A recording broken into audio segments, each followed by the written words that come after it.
गुजरात में कुछ दिनों के बाद चुनावी बिगुल फूंक दिया जाएगा। इससे पहले जो प्रदेश की राजनीति है वो गर्मा चुकी है। बड़े नेताओं का दौरा गुजरात में अभी जारी है। कुछ दिन पहले तक भारतीय जनता पार्टी के गढ़ में उसे कोई टक्कर देने वाला नहीं दिख रहा था, लेकिन अब आम आदमी पार्टी यानी कि आप की एंट्री के बाद यहां का मुकाबला रोचक होता नजर आ रहा है। आपकी तरफ से उम्मीदवार की 3 सूची जारी कर दी गई है, तो वहीं अगर हम बात करें कांग्रेस की, तो कांग्रेस इस महीने के आखिर में सूची जारी करेगी। इसके लिए पार्टी ने बायोडाटा मंगवाया है। यहां अब देखने वाली बात ये होगी कि आप किसे नुकसान पहुंचाएगी। ऐसा इसलिए क्योंकि साल 2017 के विधानसभा चुनाव में कांग्रेस ने पहले से बेहतर प्रदर्शन किया था।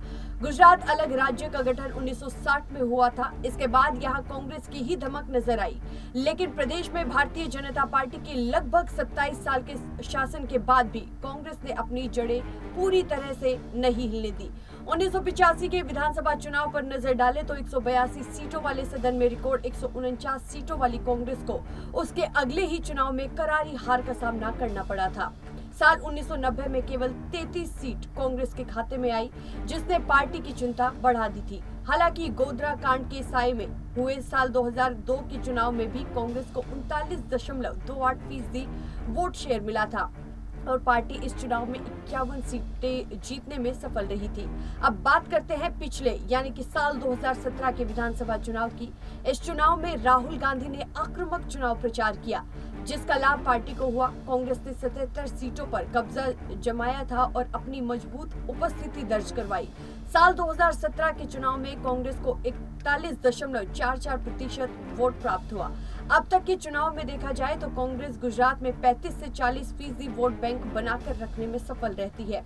इस बार अब देखना ये होगा कि अरविंद केजरीवाल की उपस्थिति के बीच वो इसे कितना बचाकर रखने में सफलता उन्हें मिलेगी। अब बात करते हैं कि गुजरात के किन इलाकों के लोग कांग्रेस पर भरोसा जताते हैं।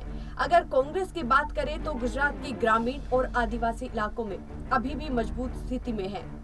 वर्तमान में 64 विधायकों में भी कांग्रेस के 21 विधायक इन्हीं क्षेत्रों से आते हैं। उत्तर गुजरात में भी कांग्रेस के 21 विधायक और मध्यम में 15 विधायक है। उत्तर गुजरात के मेहसाणा, पाटन, गांधीनगर, साबरकांठा और अरावली में कांग्रेस पर लोगों का भरोसा है, यानी कि पार्टी बहुत ज्यादा मजबूत है। मध्य गुजरात की अगर बात करें तो अहमदाबाद, बड़ोदरा, खेड़ा, पंचमहल, दामोह, छोटा उदयपुर और नर्मदा क्षेत्र में कांग्रेस पार्टी की पकड़ अभी भी नजर आती है।